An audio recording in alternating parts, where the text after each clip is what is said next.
Hello, here we go again. I'm trying to get this Bible study going. I'm trying to get through it. I don't know. I prayed about it and I recorded on YouTube and today, and I was live, and I got all the way to the end and it wouldn't let me shut the video off.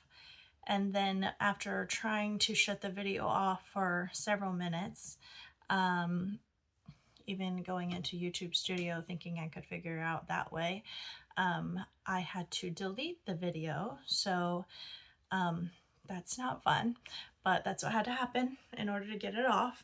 And then I thought, okay, I'm going to have to redo that video. So obviously live is not going so well, so I was going to upload the video. And so I recorded the whole video, and sure enough, at the end of the video, there was no volume. So yeah. So all that to say is sometimes things don't go as planned, and you're trying to do a good thing, but it doesn't always work out the best. But we just keep going, and we don't we get a little frustrated and maybe even discouraged along the way, but we just keep trying. And so I'm just going to keep trying. So this will be take 4. I was going to say 3, but I tried to do it again and it didn't work, but I didn't get as far. So take 4, and hopefully this video will go smoothly, and then I'll record tomorrow's as well, and this will be the way I do it for now. I don't like the recording this way. It doesn't do as well. The lighting's not as good for whatever reason. I don't know. But I'll be figuring out everything as we go, and that's not really the most important thing. The most important thing is that we stay in the Word together, and we are reading Deuteronomy chapter 24 and 25. And for those of you that were diligent in your reading, you've already read it. Some of you I know were on the live earlier this morning, and so obviously it's already done for you, but I am going to record it again, and prayerfully it will go smoothly. When a man hath taken a wife and married her, and it come to pass that she find no favor in his eyes, because he hath found some uncleanness in her, then let him write her a bill of divorcement, and give it in her hand, and send her out of his house. And when she is departed out of his house, she may go and be another man's wife. And if the latter husband hate her, and write a bill of divorcement, and giveth in her hand, and sendeth her out of his house, or if the latter husband die, which took her to be his wife, her former husband die, which took her to be his wife, her former husband, which sent her away, may not take her again to be his wife. After that she is defiled for the abomination before the Lord, and thou shalt not cause the land to sin, which the Lord thy God giveth thee for an inheritance. Now hold on one second. I'm going to see if this light over here can change because it's bothering my eyes. Oh, I know that's much darker, but that's really bothering my eyes, so maybe I can do something less bright. Because that's really bothering my eyes. I'll try this and see if that helps. I don't know.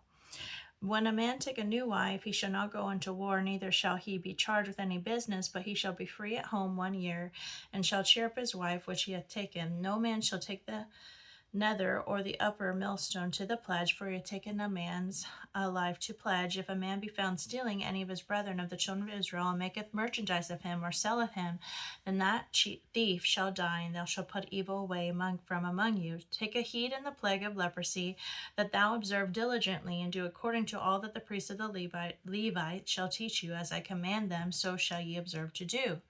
Remember what the Lord thy God did unto Miriam by the way, after that you were come forth out of Egypt.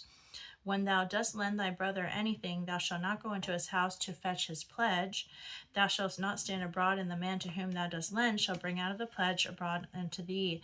And if the man be poor, thou shalt not sleep with his pledge. In any case, thou shalt deliver him the pledge again when the sun goeth down, that he may sleep in his own raiment, and bless thee, and it shall be his righteousness unto thee before the Lord thy God.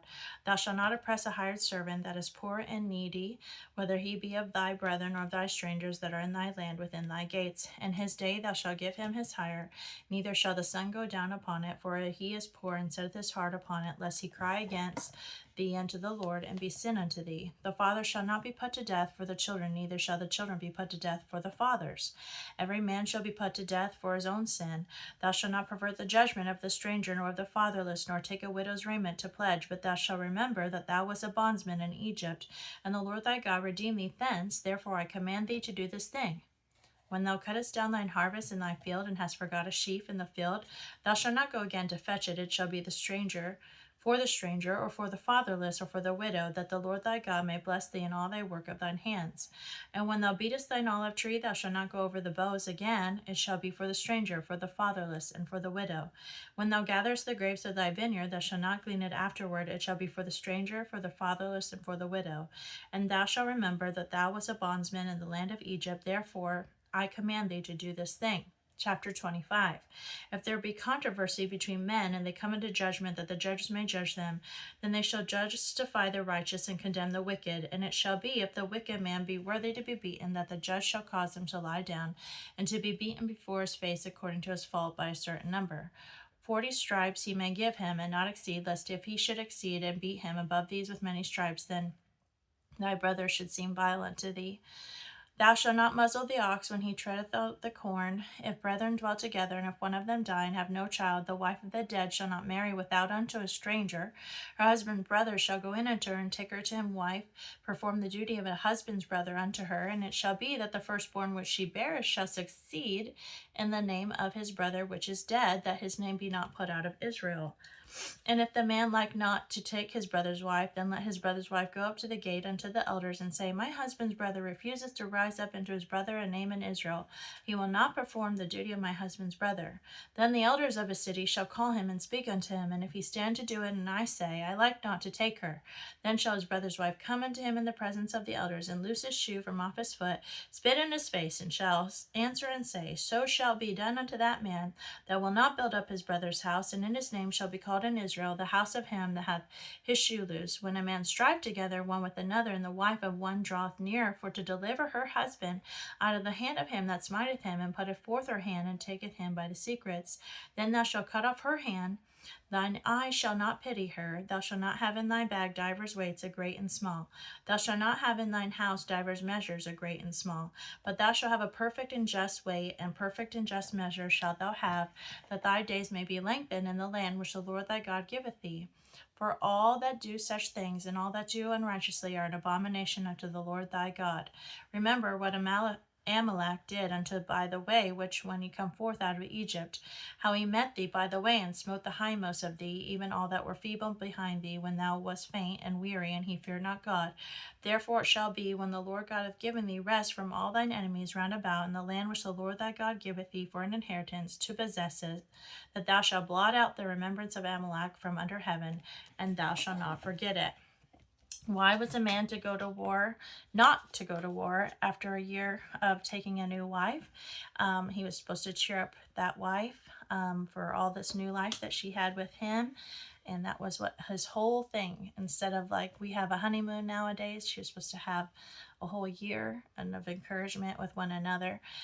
Everyone is to be put to death for what? Their own sin. If their sin is unto death, it would be for their own, not because of their father, what their father did or what the son did. Chapter 24, 19 through 22 gives an excellent welfare plan from God. Some of your goods are available for others, but those in need to have to work up for it. That was where he said, leave the olives that were left and other things that they could glean. And 25:4 uses the illustration of 1 Corinthians 9 through 14 for how God's people should take care of the animals. And it specifically said the oxen.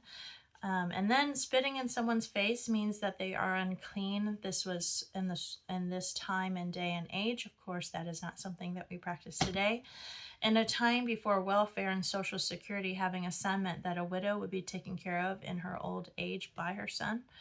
The rules about weights and measures are a reminder of how important it is for us to be honest in business and not take advantage of others. And then we'll read Psalm 114. Psalm 114. When Israel went out of Egypt, the house of Jacob, from a people of strange language, Judah was his sanctuary, and Israel his dominion. And the sea saw it and fled. Jordan was driven back. The mountains skipped like rams, and like little hills like lambs. What ailed thee, O thou sea, that thou fleddest? Thou Jordan, thou wast driven back. Ye mountains that ye skipped like rams, and ye little hills like lambs. Tremble thou earth at the presence of the Lord, at the presence of the God of Jacob, which turned the rock into a standing water, the flint into the fountain of waters. And our memory verse is Psalm 1 and verses 1 and 2. Blessed is the man that walketh not in the counsel of the ungodly, nor standeth in the way of sinners, nor sitteth in the seat of the scornful, but his delight is in the law of the Lord, and in his law doth he meditate day and night.